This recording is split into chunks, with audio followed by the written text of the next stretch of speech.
Right, hello, good afternoon, everyone. I'm just going to get my fellow hosts to turn their cameras on. That would be brilliant.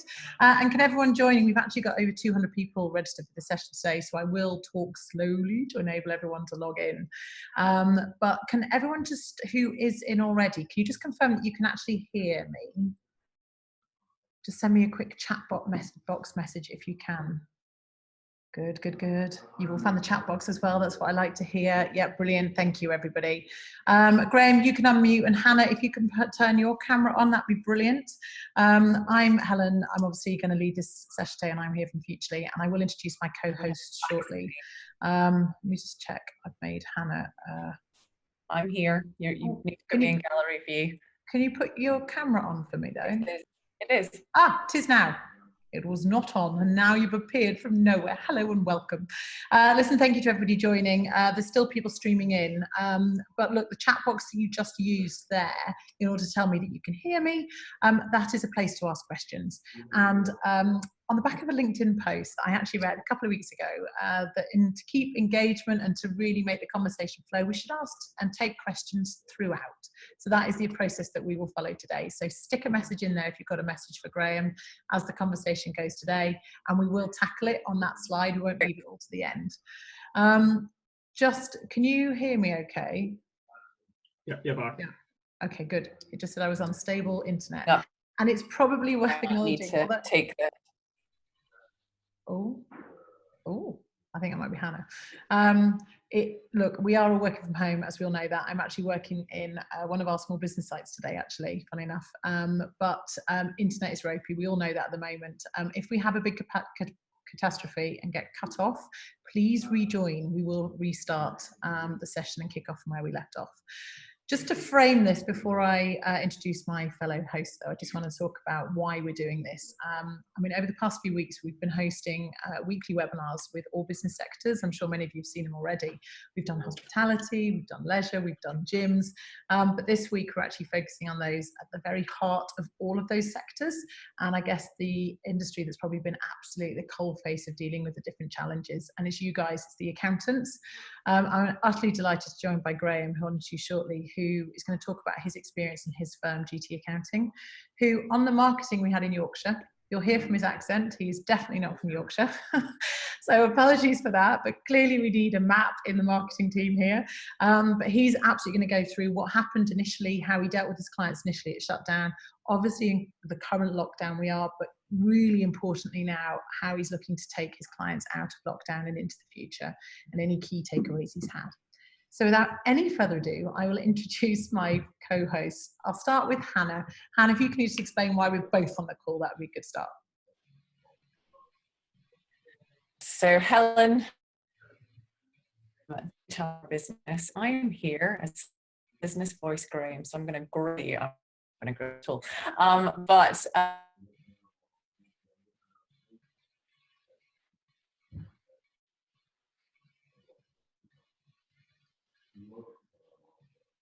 Oh, Graeme, can you hear Hannah? Is it just me? I can't. No, I think it's Hannah's Wi-Fi, actually. Do you know, I think that's why I am going to... What she is saying while she turns her camera off, because we clearly have lost her, is that basically we both cover two areas of Futurely. So I look after the accountant side of the business and Hannah looks after the small businesses. So we're very much coming at it from those two angles. I feel there's a real value that accountants can position, and they're absolutely vital to small businesses coming through this and what's been the experience of the past few months. And Hannah is very much talking to the small businesses about why they should value the accountants. There you go. She's logged off. See? Home Wi-Fi, it's not a joy. So look, Graeme, I will now hand over to you. Wait for Hannah to come back, and if you can introduce yourself. We'll talk about your firm in a second, but just your background would be brilliant at this point. Yeah, no problem. Well, welcome everybody there today, and thank you much for joining. As I say, yes, I have got a northeast accent, but I've got family in Yorkshire, so I'll extend that far. So why not? But my background is I first qualified in a small accountancy practice with a team of around 12. I then went to PwC for a couple of years and was involved in the offshoring of parts of the audit function to India and Poland. I then went and worked in the public sector in a senior finance role at Northumberland County Council, and then took on an interim FD role towards the tail end of that before setting up in 2012. Brief history of the firm, without to say duplicate what's on future slides, we are currently a team of 15, but I did start working from home. I've actually been promoted a little bit in terms of a different office. But they're then seeing rapid growth at the start and several challenges along the way, but I'm going to cut back here, otherwise I will repeat everything which is on here. So, but yeah, it's been an interesting story. It's fine. Hannah is now back. Hannah, it was just wobbly Wi-Fi your side. Sorry. Hopefully you can hear me, guys. Yeah, sorry about that. Fine, not a problem. If you could start, I mean, I did explain that I look after the accounting side, you look after the small business. Yeah, no worries. Become apparent as we grow. Yeah. Hi Helen, how are you doing? Yeah, fine. Perfect. Look, Graeme, if you can give us a bit of background on the practice, that'd be amazing. So kind of, I guess, tell us about where you launched, when you started, etc., etc. Yeah. So I actually launched the firm back in 2012, and I don't mind admitting it was actually off the back of an episode of Gavin and Stacey, which made us finally push the button on it. Okay, which episode and why? It was Smithy. Smithy had Christmas. He was dictating everything he was doing, this, that, and the other. And I hated my job at the time. And I was no good at bricklaying or tradesman jobs. And I thought, you know what is the job I loved the most was the first job I was in. And I only ever left my first job because I couldn't progress. So at that point there, I started getting the wheels in motion. And it was coming up to audit time at the council. And I hated audit with a passion. I absolutely despised. I thought, right, if I get this done correctly and get my practicing certificate sorted, I'll be out the door before the audit needs doing. And I was 2 days short in terms of it. So my 3-month notice period turned into a 5-month notice period. And it was the back end of 2012, I finally left the council. So yeah, back end of 2012, I left with, I love cars. So I'd actually trekked myself to a car. So I started finance on the car when I left. And I'd got engaged 2 weeks beforehand as well. So it wouldn't be wrong for me to say people thought I was a bit mad to have got a wedding coming up 2 years later, finance on the car, and I had 5 clients. But the reason why I launched was because I wanted to replicate that job I first had, because I loved it so much. I just thought life's too short, and I want a Smithy like Christmas. I want to be in charge of my own destiny in terms of that. But it was actually off the back of that, it was also part of my downfall. So what actually happened was, started working from the back bedroom, and I can talk people to death. As everybody will find out on this call, and you're going to have to control me to keep me within the time scales. It was 3 hours this webinar, Helen, wasn't it? This is brilliant. This is a webinar where Hannah and I basically just get to sit back and listen to the stories. I mean, I love it. Yeah. But just to take you back to 2012 for a second, I mean, that's quite early on in the old cloud thing as well. Yeah. Where did that feature, or was that part of your journey as you were launching? You identified it and saw it as the way to go? No, well, this was one of my mistakes. I replicated the firm I'd left more than 5 years prior, which was part of the mistake. So cloud was not even on the agenda for me. For me, it was a case of picking up whatever work I could get my hands on. Yeah. And my client base started off the back of scrolling through my mobile phone. Just went down my mobile phone, contacted everybody. Even social media wasn't a massive, massive thing at the time. So yes, Facebook and that did exist. MySpace was there at the time. Or my face, as some relatives would call it.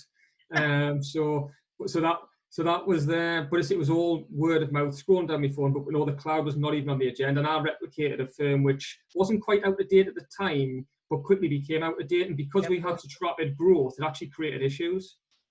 So interesting, you had rapid growth without the cloud thing. So it wasn't about the offering; it was more about just the engagement you were offering from the early doors. Is that kind of what you set out with?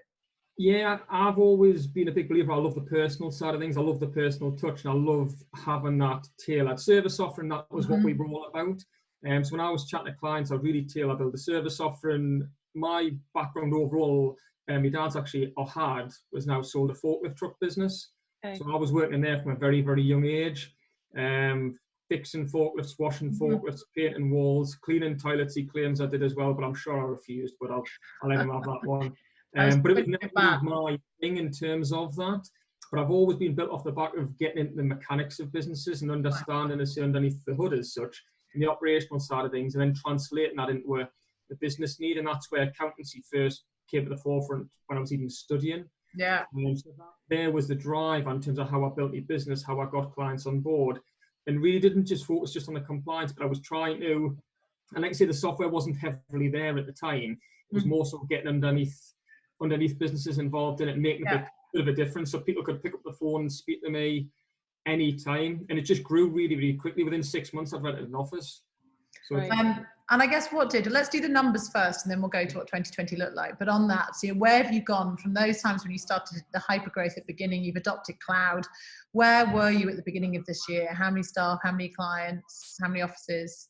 Yeah, at the start of this year, it was 298 clients, not that I'm counting in terms of that. It was 10 members of staff. Okay. And we, as at 31st of March, had seen over 60% growth within 1 year, having only recruited one extra member of staff. Wow. Okay. So, Why? How? Processes? Yeah. So because we were a little bit behind the curve, about 3 years ago, I went away skiing, and this was after the tail end of January.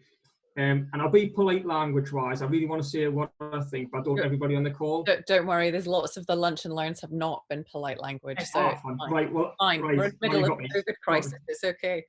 Right. Well, I went away skiing pissed off. I just had enough. I was so frustrated. I was working long hours. I had an amazing team around us. It was absolutely brilliant, but I just wasn't getting the return. And the only way I could keep rewarding the staff was by working harder. Mm-hmm. And I just thought, what the hell is going on here? We went from a fast growth business with relatively low costs to a more senior team than we perhaps needed at that time. And I just thought, I need to really realign this. But I'd also self-financed everything. So I had zero debt. Even the company credit card, it was on a monthly direct debit. So the only debt we had was the building, which at that point I bought and had a mortgage, but I had no debt. So we'd always got the work in before I'd recruited. Mm-hmm. But I went away skiing, and just when I was away, I just thought, I need to take on some debt. I need to streamline things, and I need to fully embrace the cloud in terms of it. So the first thing I did, when I first got back from skiing, I decided I need to take action. But the first thing I came back to was a letter from a client who was German owned. And it was one of our larger clients, said they were leaving us because we didn't speak German. Clearly my summer in Germany at the age of 14 wasn't enough. But it was the final straw, and I just thought, right, I need to rip up the rule book. So I applied for a bank overdraft. I made the secretary redundant. I streamlined her job role within 6 weeks. And that wasn't a disrespect to her, it was just a case of it started the technology route started on. Yeah. And then I started saying, right, let's fully get into the software plan in terms of pushing on. And then I went for Xero and Sage. And I won't be disrespectful about any bits of software on this call, but I started with Xero and Sage, and then I plugged in Receipt Bank, and that was the start of flipping things around. And it took a bit of time to get the efficiencies, and I think that's the thing anybody's got to appreciate. It didn't come overall, but it's a project, isn't it? That's the thing, It's massive, but accountants were impatient, and were led by figures. So as soon as you're investing or spending money, you want a return. Yeah, of course. And that was the thing for me. And the third bit of software, I'm proud to say, which we picked, was actually Futurely. Yay. So it was at XeroCon, and it was Phil. Phil grabbed us when he was with us. He put his arm around us and wouldn't let go. Phil Hopton, Phil. He's now at Capitalise. Yeah, bless him. So Phil got us. But so that was the start of it. But again, I went in with my eyes half open, but with an impatience about us, which again created issues. And only now we're truly kind of seeing the benefits for it, as evident by the figures. Can I sneak a little question in that I didn't actually put on here, but it was to do with, you've modelled it slightly differently. You've thought about it very commercially. You've taken on this debt. Were you pricing and billing your clients monthly per project? Did you have a strategy at that point? Or, because I will come to pricing further on and later on in the session, but at this point, before everything hit, what were you focusing on? We got our pricing right and wrong. So we got our pricing right from day one. We've always done monthly billing, with very, very odd exceptions. For very small jobs, that's the only time we'd go with monthly billing. But we always did that with regards to how we equalised for cash flow, and it helped us massively. Okay. What we did wrong was getting our pricing right. We didn't make it dynamic enough. We didn't move it. We didn't allow people, particularly as we started launching the software, a clear path to upgrade the packages. Yeah. We even were too nice with things in terms of annual price reviews.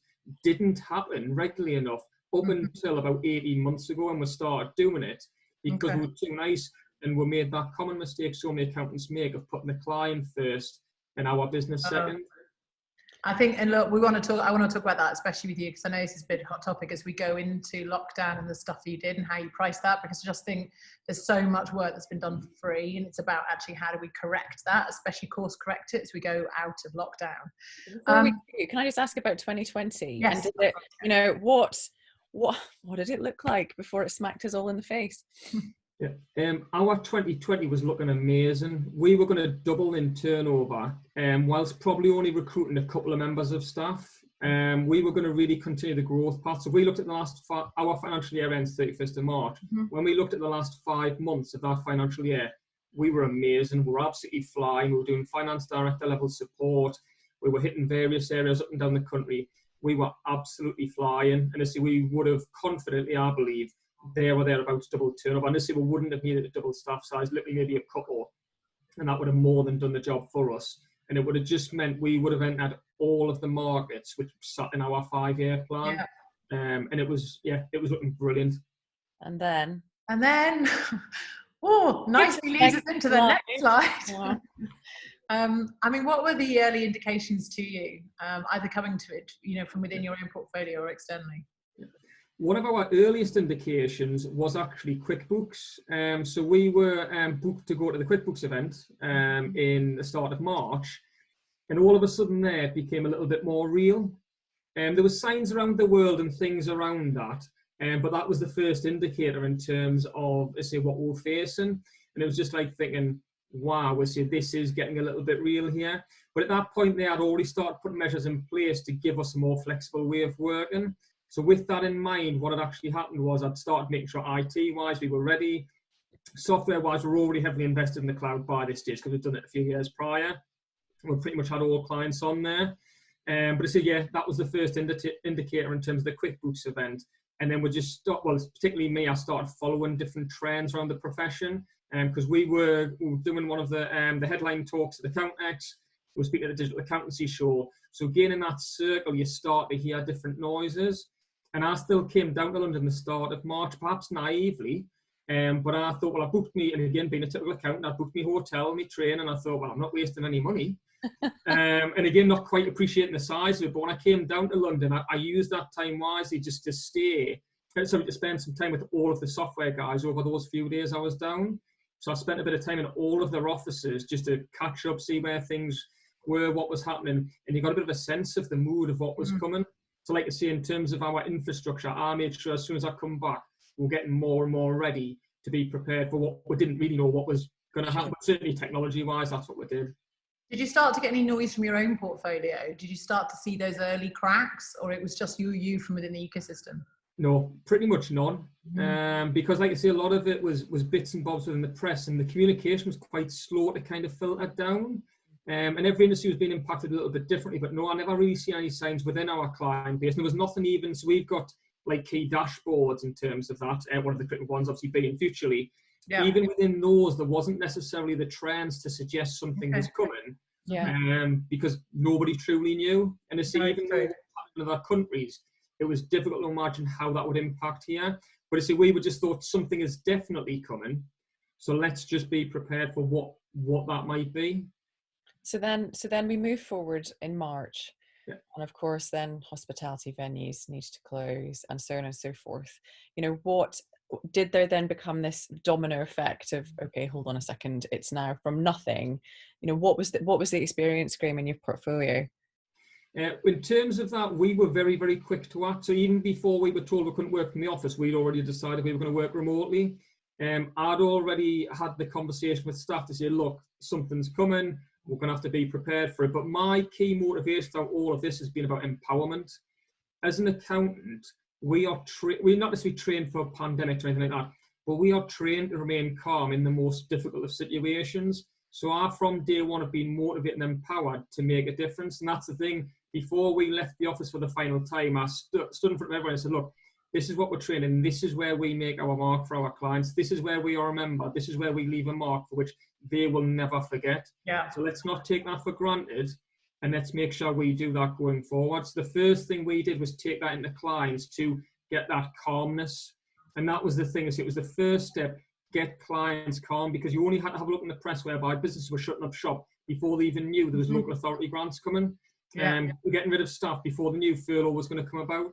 So Calm was the very first thing which we put in place, be it via phone calls, regular communication in terms of newsletters, webinars. We've hit clients every which way possible with the whole vision of empowerment, to make sure our clients know we're not just stood behind them, in front of them, we're stood alongside them. Amazing. And so what about you've got 290 clients. Yep.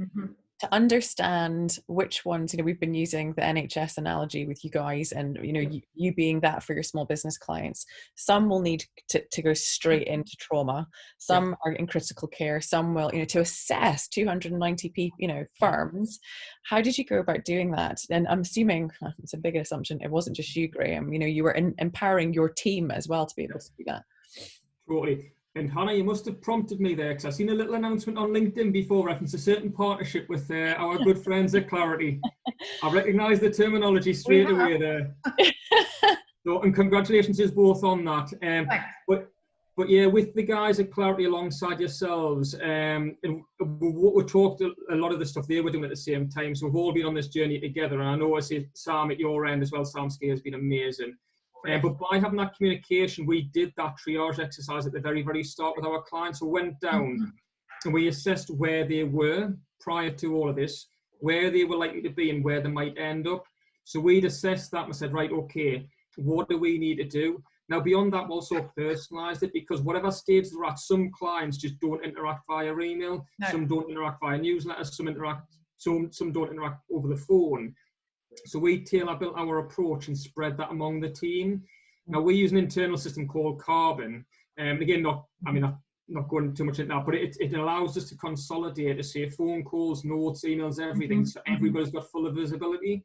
So it just meant that streamlined communication and support was there from the very start. And it was passed right down to the team, and there was a constant. So again, we've got regular communication among the team. We created 2 WhatsApp groups, so one of which is a serious one of which is just a bit of a laugh and a bit of a bad joke, in terms of whatever that is. But so we had that there, so we maintained the communication internally to then share it externally, but always made sure through our internal software it was an aligned communication tool, so we knew what had been said when and where people were with the journey. Because again, we realised the fact that we didn't truly know what lay ahead, we only knew certain things. And the key word, and I will come back to this at the very end, was about being agile. Yes. How did you, from a staffing perspective and communication perspective, to Hannah's point, you've got these clients, but you're now communicating in a completely different way, which is fine for you. You are absolutely the leader of the firm. You like communicating. Zoom you've been used to, but I guess not everybody's used to that. So how did you enable your teams to adopt it and the staff to adopt it? With challenge, let's be honest. You can put me in front of a camera on a room full of strangers. You'll be fine. Other members of the team maybe less so, but what we've always tried to do, and I've done this from day one, I put a personality. So we did something called Myers-Briggs a while ago for. Yeah. And we've all done that with shocking results often. Yeah. Oh well, I'm ENTJ, just for anybody who wants to kind of think. Well, that's on our side. That's quite salesy. So I'm an E something or other. So we did that quite a while ago, and I've always from day one tried to position the member of staff with the client, so the personality blends quite nicely together. Interesting. So with that in mind, when it comes to communicating with clients, it was actually a little bit easier because they'd already built up that bond and that relationship, which meant the message could be passed in a way which both felt quite comfortable. Now, there were some challenges along the way, so I don't deny that. But again, it's just improvised. I mean, the joys of Zoom. I mean, I've had a few Zoom calls where it's been a mix of somebody's been on loudspeaker on my mobile. Oh yeah, I mean, I know. I mean, look at this today. Hannah and I use Zoom endlessly, and look, I didn't know whether you could hear me. You could hear, just it's like chaos at the beginning of every call. So, Helen, I can't hear you. You can see me, but I'm not swearing. But look, pricing. I am going to talk about pricing with Leonard because I know it always comes up with any of the firms that I talk to. Especially those clients that you had to do a lot of work on once you've done your triage. How do you price for it? But equally, just before that, those clients you need to do a lot of work on who are potentially facing dire time and can't afford to pay you. That's true. What to Helen's point, what have you done? Well, first of all, I'm going to be a politician, but with a slight difference, I'm going to be honest. So I'll just put that caveat in there before people say, oh yeah, come on then. what I would say is I don't think there's a perfect answer to this whatsoever. So what I noticed quite early doors, and I'm going to use the furlough conversation here, I think too many people got wrapped up with regards to the approach for furlough. Now, I didn't, and my approach with regards to furlough and our support for clients was for those 2 months, for April and May, we did all of our compliance-based tasks, kept getting paid for those, but we offered furlough for free, we give strategy calls for free, we even built the software up for free with regards to, say, the guys as say, well, principally Sam in terms of at your end with Future. Yeah. We built that up. You guys again say we're amazing, giving us the unlimited licenses. We built that up, and we spent an unbelievable amount of time with clients off the back of that for no additional charge. Now that doesn't make it right, and you see, this was the thing which frustrated us a little bit on social media. I had a bit of a run-in with another accountant because they. Oh, I missed that. Where you have to share that with Glenn. Can you share that link with us all? You might be listening. No, I've got to be careful, but I'll tell you anyway. So what has happened was I've been quite aggressive on social media in terms of saying things such as, look, are you supported? Are you struggling? And this is business owners and accountants, so I made a clear message out of that. And I've actually done mentoring for accountants in this current time frame as well. And I said, look, if you want some support, I'll give you some free support. If you want to outsource some work, this is accountant side, outsource some work to it. If you want to sell up again, I'll have a conversation. And another accountant actually taken offence to that because I thought I was being unethical, trying to pick up on the faults of other accountants. And they said we should be protecting our own in the current climate. And my argument back to that was, I'm sorry, but if the profession wants to protect its own, it's not a profession I want to be part of. I said, this is the point where we need to protect the livelihoods of business. But equally, just without being too controversial, is that because you are also a small business, so you also have to be protected. So how do you do, because to his point, you can't do it for free, you know, you're not a charity. And this was where I went back and said it, and this is going back to the original point, whether you charge or you don't charge is very much a personal opinion. Yes. Now, we'd seen workload drop off a little bit, which had allowed us to invest that extra time within that. Now, also off the back of that, the way I'd seen it is by having done this, we were generating the goodwill to hopefully see these clients progress beyond that. Now, if somebody were to go and charge for furlough claims or to charge this extra support or anything around that, I totally respect that. And they may well have their own good reasons for doing it. And I'll be honest, if I had a dickhead of a client, I would have bloody charged them for it as well. I mean, that's the first time we've had that word in any of these. Nice. I mean, it's a first for everything. But just from a financial, I will leave this slide in a sec, but just the financial impact. You obviously, and this is of course why you potentially can do things for free in the short term. You've got that monthly revenue coming through. Not all firms have taken that transition to set up like that, and they're still charging per project. Did you get people though that weren't paying it, the credit control that were cancelling, you know, did that monthly amount get impacted at all when you initially went into this? Well, there's two things off that. This first thing I would say is we were, I don't even want to say lucky, but actually, yeah, I think there is a degree of luck. We had 6 clients in this time frame who stopped paying us. 3 of those contacted us first. Now that alone shows for our client base that we took the right course of action. Absolutely. Do you know what it also shows? The relationship you've got with your with your clients. Exactly. You know, and the fact that they trust you and they're honest enough, and there's that personal relationship that they do. And we've kept supporting, even those that haven't paid, even those that haven't contacted us, we've kept supporting them off the back of this. But also with all of this, which has went on, there's a real storm still coming. And I think that's the key thing, is that we're at the early stage in terms of this. There's a real storm, so we need to be prepared for it. Oh, I completely agree. Point, which what I've done throughout all of this, what I've advised and supported people and told people about doing, because and it goes back to your point before, Helen, we are a business first and foremost, and accountancy practice second.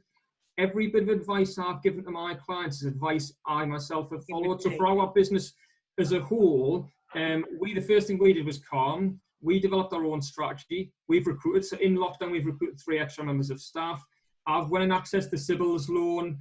I'm doing a full website rebuild. I'm doing a whole lot. I'm doing loads of stuff around that. But the advice I'm giving is the same as the ones I'm asking clients to follow. So I haven't read it in a book. I'm not asking people to do things I don't believe in. It's authentic. Yeah. I mean, you did touch on, and I know I flicked this slide halfway through the previous slide, so I know that we kind of merged the two together. It's because I can't use my computer. But you did kind of briefly touch then about CBILS and bounce backs. You've said that you didn't charge for furlough or strategy work. How did you handle the CBILS and bounce back stuff? With the same approach? Well, it varied because with the CBILS loan, we contacted all clients, and again, we'd identified ones where we thought would be of relevance before bounce back loans even came about. Yeah. We contacted them directly and we said, look, would you like a helping hand with regards to these? If you would, please get in touch. And I say we'd already created like a template, and we knew the sort of things which needed to be done to get that funding there. Now, initially, we had 31 clients who registered an interest. To date, we've had 6 actually went ahead with the proposal, which said a lot for me, because I think as soon as the support comes, everyone just like puts their hands up and says, me, me, me. And when it comes to actual pushing the button and it says, all I wanted was this template filling in, 6 is what we've actually went through and done. Now, with that in mind, again, it depended on the package the client was on, because with regards to the furlough bit, once we got the processes in place, it wasn't a massive input in time. It was a lot of research and understanding to start, but the input wasn't massive. With the CBILS loans, everything around that, it depended on the package the client was on with regards to how we did it. Now, the only people that went ahead with it are the guys that are on the top packages. Everybody else hasn't bothered, or they've tried to do it themselves. So on that, Graeme, just a quick question on that. Do you think that within your portfolio right now, and this is quite an honest question I'm asking you, that there are firms within your portfolio who do need to apply for funding now and who potentially haven't done? Yes, 100%. Okay. And the reason for that being, I think it goes back to one of the points I just said in the last slide. And you don't need to go back to the last slide, though, Helen. So, but one of the things is, I don't think people fully appreciate what lies ahead. I know. And that's the thing whereby I think people with both the CBILS and the bounce back have jumped the gun or have done it without support. Those clients we've assisted with the CBILS, we've looked 12 months ahead and beyond. I'm as confident as I could be with regards to that. Far too many people, and again, I'll potentially insult people a little bit with this, but I categorise them as basically the hot tub Fosters and tan brigade. The ones whereby you said, just let me see, this is a case of go out, get a tan, cook a barbecue and sit in the hot tub. There are a lot of people around that just thinking the time is rosy still to come ahead. And it's absolute bollocks. It's not. What lies ahead, and again, I'll come to this later on, is a real shitstorm. It's going to be really, I know, and this is where I think accountants have to, I feel really passionate about this as well, because I think the government has kind of kept us in this not false bubble, but it's been amazing. I have to say, it's been phenomenal. It has, but it's been nice weather. People have been furloughed, they've been out, they've been tarting up their houses, but they're still being paid, and business have got loans, so there's cash in the system. But in a minute, you're going to start getting these redundancies as furlough starts to diminish. We're going to start seeing these economic impacts. We're going to have the shops reopening. I mean, it's sad when I sit in one of our own small businesses now. It's a coffee shop, and you can see it's just like shutters up. But when the doors do open, how many people are actually going to go out? Are they actually going to get the same revenue in? Accountants have to position themselves, I think, with all their small businesses now for what's coming. Not what but I do, and I would go one step further and say, I mean, you've looked 12 months ahead, Graeme, but all of the, if we just look at a hospitality venue for starters, if they have taken the time to pay option with, PAYE and NI, they've done their VAT deferment, all that's hitting next year. All of that is owed next year on top of, right, well, I've done a bounce back. Well, if you've done bounce back, well, you can't then apply for the CBILS. Did you even know that? There's all of this rock, icebergs ahead that are just going to start smacking. And without that, probably I would say at least 18 months ahead view of those impact pieces that these deferment, phases are now going to, start coming through, that there's going to be even more pain just delayed. But I think that as well, because again, the guidance has changed in so much. Again, I stumbled across the other day the fact potentially you can go bounce back to CBILS, still you can go the opposite way, depending on where things go. Not yet. It's not confirmed yet. But I think the terrible thing on bounce backs, they reckon 50% of them are not going to be paid back, do they? Because businesses haven't predicted their affordability or actually started to properly forecast and think about where they're going and what's going to actually enable them to pay it. But the scary thing is, because I think because I've chatted with the banks and said, I know what you're saying in terms of not being financed, but the banks have already said, yes, it's going to come, but obviously they haven't got the infrastructure yet. Of course. Not announced yet, but sure. We're doing it. But I think the scarier thing, again, outside of all of this, is going back to your original question, whether you've accessed financial support or not, everybody's going to be part of repaying it. And I think people need to recognise that. So if you think you're fine, the only way this is going to go back is, well, I say the only way in which I can immediately think it's going to go back is increased taxes. So to company tax growth from 19% to 30% is not unrealistic at all. So somehow or other, you are going to have to find the extra margin in these more challenging times to face that. And again, going back to a step I just said there before with regards to, obviously when I use the hot tub, Fosters and barbecue brigade, let's not get away from the mental challenges in this. So I don't mean this as an insult to people in terms of this. Everybody's having different mental battles with what we face, but I think the government's been amazing. I think they've been absolutely brilliant with regards to that. But people need to prepare themselves for what awaits. Yeah, exactly. And I think the accountant takes a role in that, the key role. Sorry. Yeah, no, I'm just going to say that some of the conversations that we've had in PRR community, particularly in the accounting groups, has been there seems to have been after the first panic from client bases and just help, you know, and you know, definitely having engagement and the triaging process and all of those things. There seems to be this uneasy silence is starting to pervade as heads start to go into the sand from the small businesses. So it's fine. The government will come up with something else. They're not going to. No, it's not. It. We're phasing us out of this, and this is the time that you have to, you know, use the time wisely to armor yourself with, you know, understanding, well, what does it look like if it's 50% of revenue from this point forward? What does it look like if it's, you know, if all of those things need to, if your prices have to drop, if your prices have to go up, you know, all of these things have to be modeled. And I think you see off the bat, there's 3 words in total. The feeling I'm getting outside, and I think it's almost linked to the weather to a certain extent, is complacency. I think with the sunshine and everything, it kind of gave you this false sense of security, and the government support, which actually has been amazing, has developed this sense of complacency. Whereas for me personally, the 2 words I'm using is cautiously optimistic. That's how I feel. If the right action's taken, I think there's no reason why we should not be optimistic. I think if we're really negative about it, negative will follow. But cautious optimism, that's where we need to be.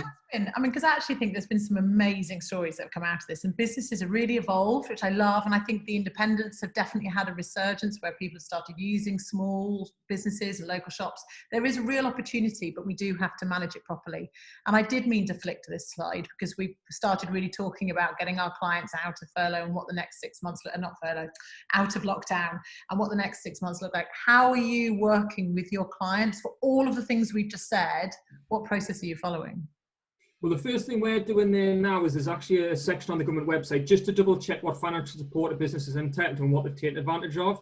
But we're now in a state whereby we're using Futurely to forecast what they're going to use those funds for. And this is where I think Futurely will be massive for us as a business. And Clarity sits lovely just for the accountability side of things. But Futurely for us is a case of, right, you've got this money, what are you going to do with it? Because worst case now, you've got to pay it back. But debt's always seen as being a dirty word. And it's something where typically people just like, I don't want debt, this, something like that. Debt's only a dirty word if the cost of it exceeds the income it's going to generate.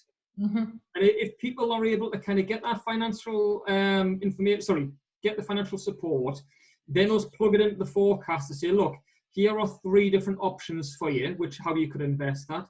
Here are different ways and going into what if analysis in terms of the scenarios within that. If this happens, if that happens, I mean, going back to the hospitality trade, we've only got 3 people in the hospitality trade. But I mean, I'd just seen it was on Futurely PR, actually, I'd seen it last night, whereby it was the different guidance which might happen to the impact of restaurants if it was a 1 metre social distancing compared with a 2. Yeah, absolutely. Capacity. Yeah.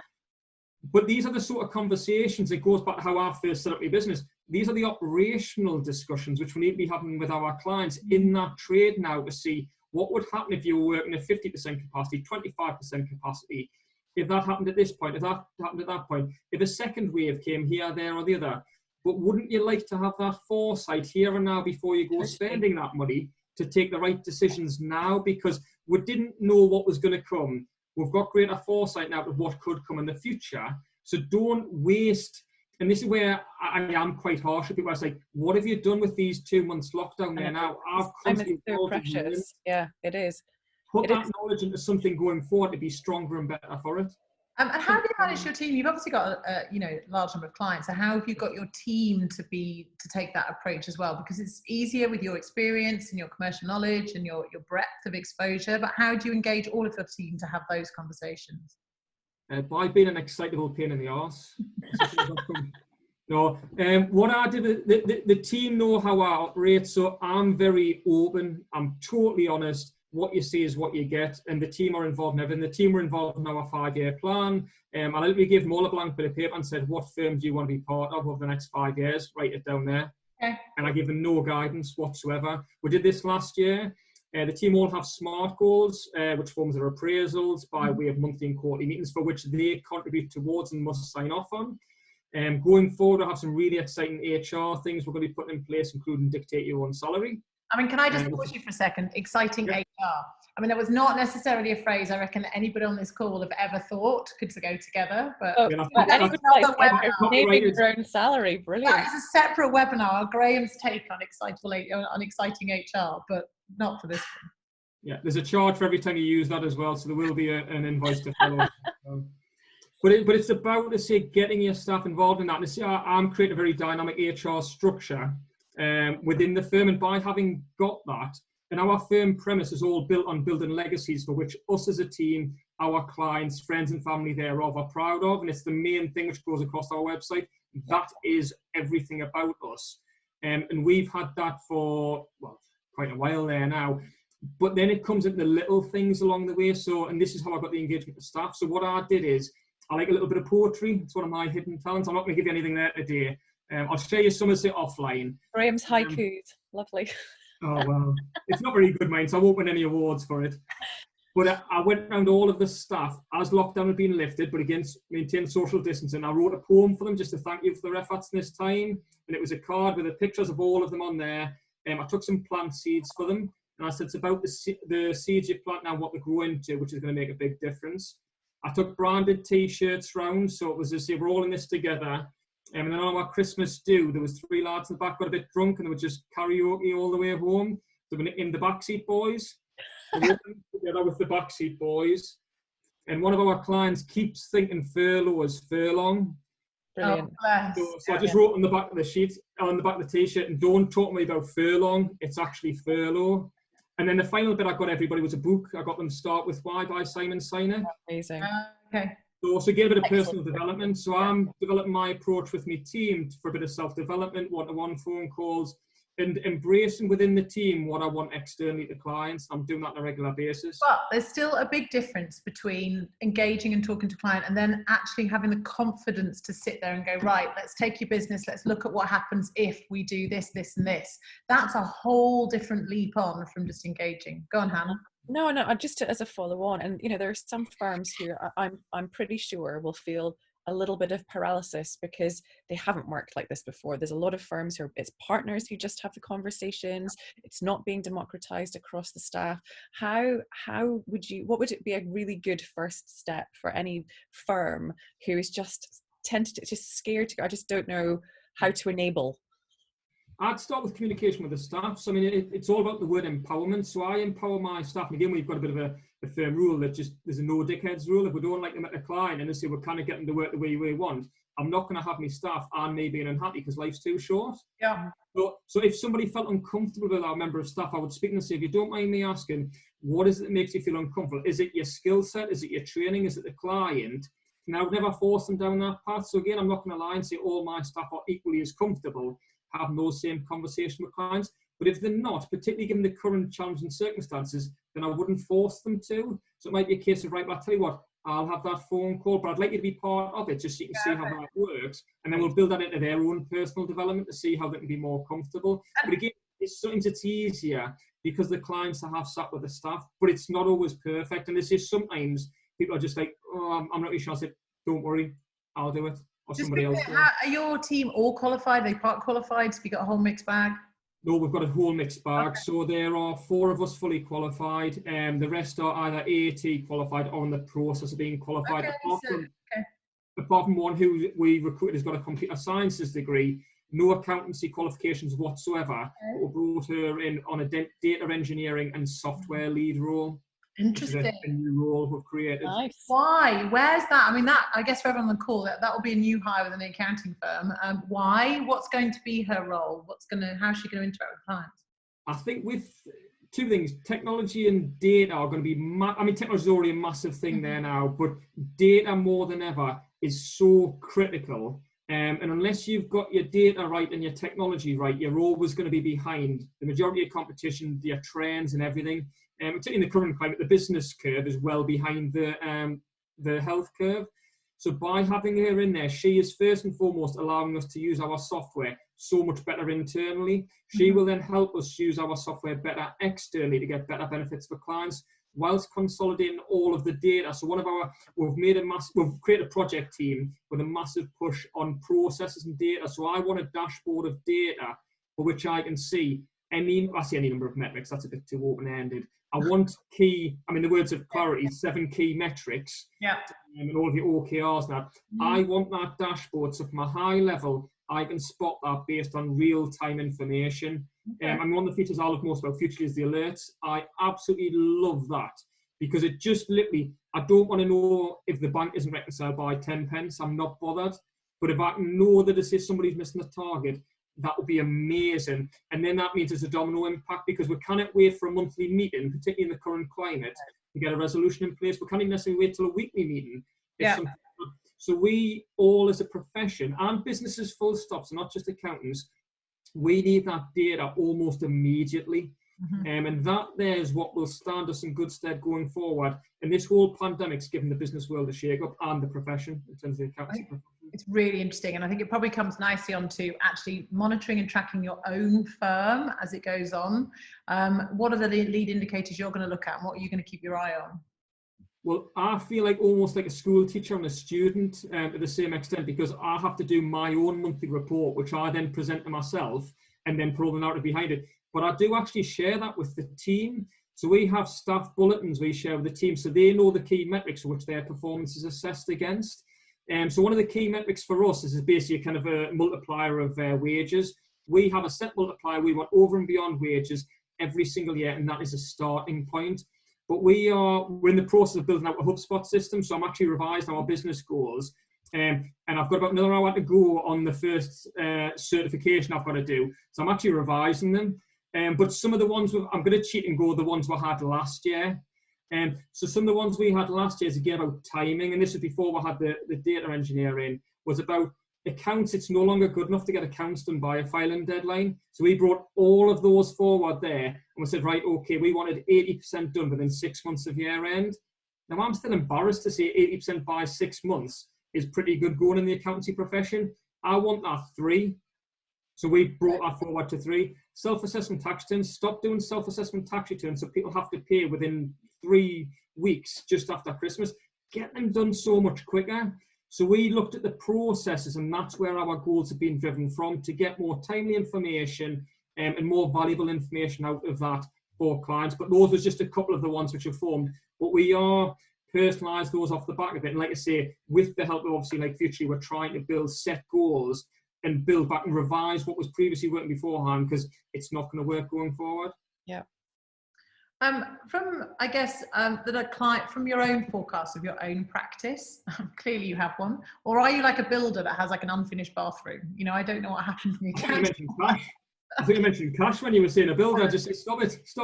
Yeah. But I mean, you've obviously created a forecast for the business, obviously revised it, I assume, on the back of what's happened. Have you got a number of different scenarios? And within that forecast, what is it you're looking at? Is it cash? Are you just looking at that fuel gauge, or are you looking at other things that will then drive your own practice? I'm assuming revenue and profitability on top. Yeah, revenue and profitability are there. And the way I've built my forecasting is exactly how I built it from using different tools, of course, because at the accounts it was very much crayon and paper. But as I say, technology moved on a little bit since then. But no, I've always been working on the premise of a best, worst case, most likely scenario.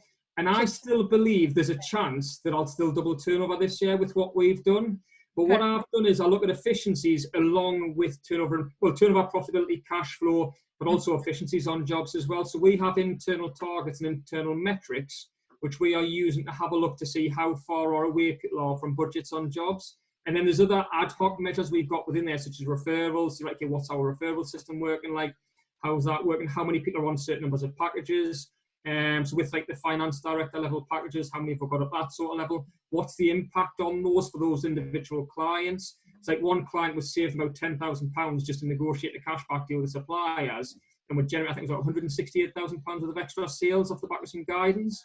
Okay. The game will then flip around to just client ones as well as ours, but then that allows us to move our packages upwards as well. So we've got our client metrics, then we've got our internal ones as well. But also what I've done is in my actions, I've created that agility and that flexibility so I can move. So because we could quite easily 1 month go to kind of top end, everything's great, to next month go and be absolutely awful, I've adapted my strategy to suit. So like I said before, we've recruited 3 members of staff. But I say with those 3 members of staff, one is permanent in terms of that. Another one is his part-time and who I've known as say for a number of years. And then we're obviously looking to explore the offshoring route as well as something else. Now, with that in mind, and the reason why I say some people be against, some people be for those options, the permanent person, it was a no-brainer, we needed them. The part-time person, they are fully qualified and on a very good salary, but as I say, we want to make it work both ways. So it gives them a time to build confidence and training with us and us to build confidence in them. But they also know if things were to drop off for them or for us, we've got flexibility with regards to that. And the offshoring route as being another option is something where, like I say, we're literally just at the very start of that to see whether it's something which is going to work long term. But that then might just give people a temporary window. So if things go great, right, okay, we can go all guns blazing with all 3 full-time and let's go for it. But if things drop off a little bit, we can maybe lose 1. If things drop off quite a bit, we'll lose 2. So I think having that agility with regards to the actions allows us to move between the scenarios quite freely. And just as a basic, just for the audience and for my own interest, how many, if you look at yourself versus other members of staff within your firm, how many small businesses are they talking to every week? And does it vary? Are there different volumes for experience level? How does that work? It varies based on the packages. So the top end packages, the FD packages we do, where we're basically the virtual finance director, it's weekly conversations, if not even twice a week, and that's typically held by the more senior members of staff. For those clients which are largely compliance led, but we take all of that work from them, it's usually, particularly in the current climate, at least a monthly conversation, if not maybe fortnightly, and that can be done by the more senior to the next level down. Those people where they pretty much operate in their own right, that's very much kind of ad hoc, as and when, but as a minimum twice a year. But we are finding obviously the touch points in terms of communication has grown with all of them a little bit more. But typically, I say any junior member of staff is say for the most basic, where they self-support, and we pretty much give the rubber stamp. They say that they'll be at least twice a year. They'll obviously scale up as we go up the ladder. Just 2 questions before we move on to the final side, because I'm really conscious that we are running out of time. And I know there is a question, Han, you'll have to look at sitting in Q&A that I can't click. But in terms of pricing going forward, because actually going back to what you were just saying is that actually the hell is about to commence, and obviously you've done a load of free work. You can't carry on doing that. So how do you plan on structuring doing that? And also I'll wrap both questions in, you can answer both at the same time. On your tiers, are they fixed price tiers or are they variable? Yeah, well, I'll answer the first question, and again, say we got our pricing wrong. Not with the furlough bit, but we didn't get it wrong. We didn't get the full results we wanted. So with the support the likes of you guys have given, in terms of unlimited licenses until the end of May, it was a no-brainer for me, the fact that clients are just like, this is amazing, they're going to absolutely love this. But they didn't fully embrace it. So we then held their hand. We then held their hand some more, built out some scenarios, showed them all of these things, and they still didn't fully embrace it. So I went to them in terms of pricing, saying, look, we'll give you this free support for 2 months. I would like you to continue this beyond now, because I see the benefits. This would allow us to scale up massively, but I understand your reservations from a financial perspective. So this is what I'm going to do. If you commit to this, I will cover the cost for the next 3 months. And if I cannot demonstrate the value which you are going to see in the next 3 months to protect your business, pay me nothing. And I said that to clients. Now, you might think that's a great idea, but still I didn't get the take up on it. Really? And the reason why I don't think I got the take up on it, because I've been chatting with another few accountants, and particularly on the PR group, which I'm involved in with you guys. Every other accountant's finding similar things, but it's about mindset. I don't think people fully appreciate what lies ahead. I think people are seeing the lifting of lockdown, going back to the norm. So that exercise, that effort was useful for retaining cash flow, useful for getting paid the monthly amount. But my clients are not as well prepared as I would ideally like them to be for what lies ahead. Go on, sorry, Hannah, I think you're going to say. Well, I'm just going to say, are you going to be more direct with them? Yes. Because this is the thing. I think that there needs to be a jolt, even in the way that we're speaking to our, small business customers who come to us direct. It's this, we're morphing and changing how we're like, hold on a second, just really getting that litmus test of where that feeling is. So if you've got the one hand, you've got people who are just scared and putting their head in the sands. On the other hand, you've got those who think it's going to be fine. So there's no realization of actually what's about to come. Yeah. And I think this direct, really, really, you have to do this thing end, I think is going to have to be something that more firms, embrace, and which is exciting actually, because the benefit for the firm and the small business will be massive, but it's just overcoming that initial hurdle. Yep. I'm being brutal, and if you ask my staff, they've had to tone my emails down. But I am being so brutal. So what I told people is, if they come back and said no, I said, well, that's fine, I respect your wishes, but you're making a mistake. And if you come back to me further on down the line, the cost of the build will be chargeable, as will be the software, and I don't guarantee the price. So what I've done off the back of it, an analogy I'm using to all my staff, and I'm fully aware of this, is we are the doctors of the accountancy world. You don't go to the doctor to say something's the matter, to get diagnosed, to then go and choose your own prescription. No. Stop. So we need that methodology in the business. So I've written a full white paper for our firm in terms of how we're going to operate going forward with existing and new clients. We are dictating fully the package for all new clients in terms of that. And because in the current climate, I'm not going to take a client on and not push them through futurely, because I feel as I'm leaving them short with regards to what lies ahead. I'm not going to say, well, look, if you want it a little bit cheaper, I'll just give you a zero package and receipt bank and that's it. I will not allow new clients to do that. With existing clients, I'm working with the ones I've got. So thankfully, I've managed to uplift the packages for quite a few, but not as many as what I wanted to.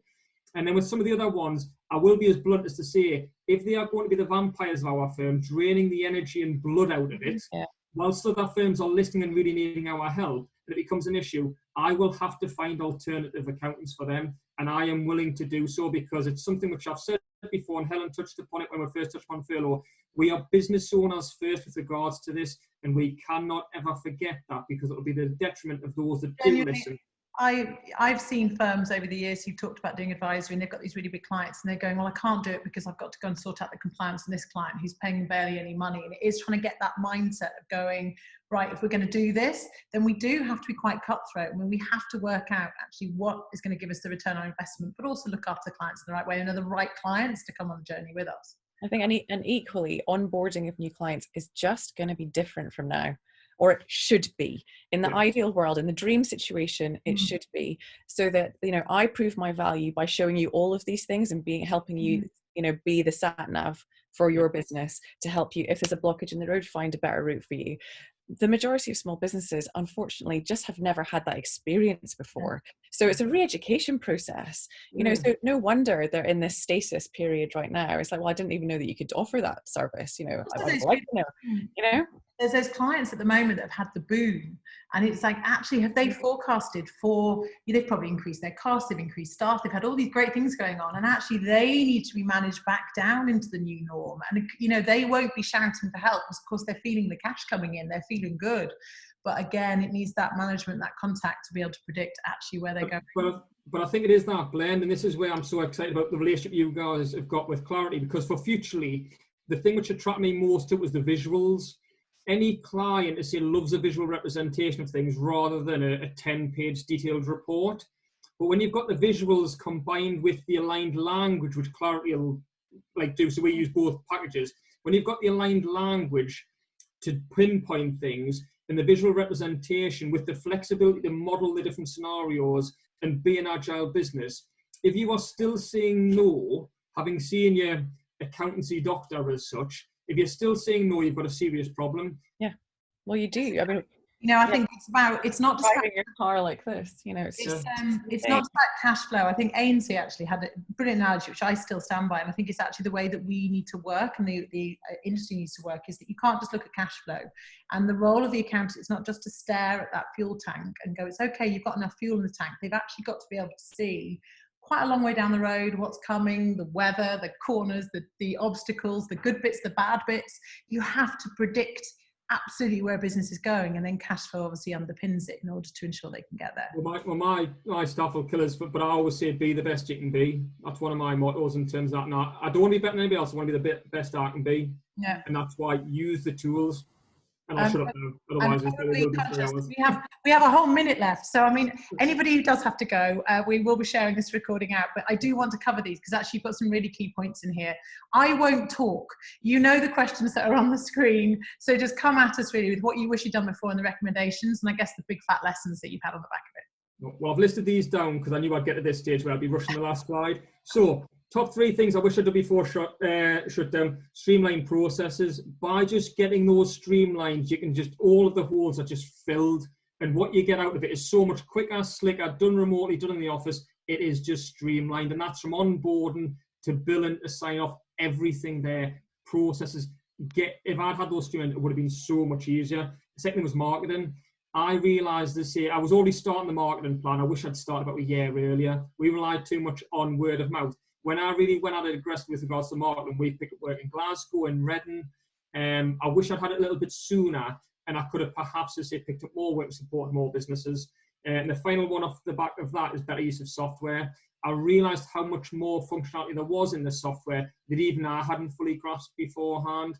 And as I say, I value it even more now. So that's certainly the top 3 things I wish I'd done before shut down. The top 3 things I would recommend anyone else in the industry does today, all the above. Yeah. All of that. I think anybody in accountancy needs to get the processes streamlined. Once you get those there, it just flows. And power should be in processes, not in people. Something I always work on that motto, because when somebody leaves, your process just goes. But if you get that, yeah, it'll give you the flexibility. I promised I wouldn't talk, and then I'm now talking. But now marketing. So in Peer, which I will look already the link to, actually, Peer is our community that we just recently launched, but it is there to support peer-to-peer learning from accountants and small businesses and across. And I think there's a huge amount of accountants like you, Graeme, who are in there helping our small businesses. But marketing comes up all the time within the accountants. It's like something that I think is not done, but there's such an opportunity for the accountants because, as we've seen from within Peer, there are so many small businesses who really want the help and support that you're talking about, that need the guidance, but actually are looking for the right people to be able to give that support. So it is about getting the marketing. There is no time like the present to get your processes right and start talking about it, because there are small businesses who have their hands in the air and are looking for firms that want to engage and support them in a different way than they've experienced before. Yeah. I think, which is the key part. 2 questions that were posted were internal future. So I've typed the answers for anyone who's in the Q&A so that it's live. It wasn't relevant for Graeme, so it's fine.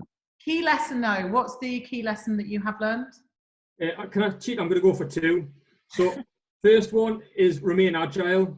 Nobody's got all the answers. What I did has been far from perfect. I think I've had a really good stab at it, but that agile side of things has allowed me to move things around a little bit and learn lessons along the way, and recognizing the fact I don't have all the answers. Nobody's got all the answers, but by having that agile bit, I haven't went too far down the path without the chance to come back on it, but I certainly haven't stood still either. So I think remaining agile is the key one. And the second one I have just got on here as well is accountability. I think accountability is a critical thing that's been missing prior to this. I think it's been missing during the current pandemic. You've got to be accountable for your actions. Don't wait for this just to fix itself. Make yourself accountable for your future. Make a difference in terms of that. Do not do nothing in terms of this, because you will have to regret it, because it ain't going to go away and I say that shitstorm's coming. And key lesson for business owners? Say again, sorry? Is that the key lesson for the business owner or for your own team? Both. Okay. I would say both. And again, something I've got here, I've slightly tweaked it to say with regards to business owners, because I say with that, what I've found within business owners in terms of the agile side of things is a case of look very closely at your industry.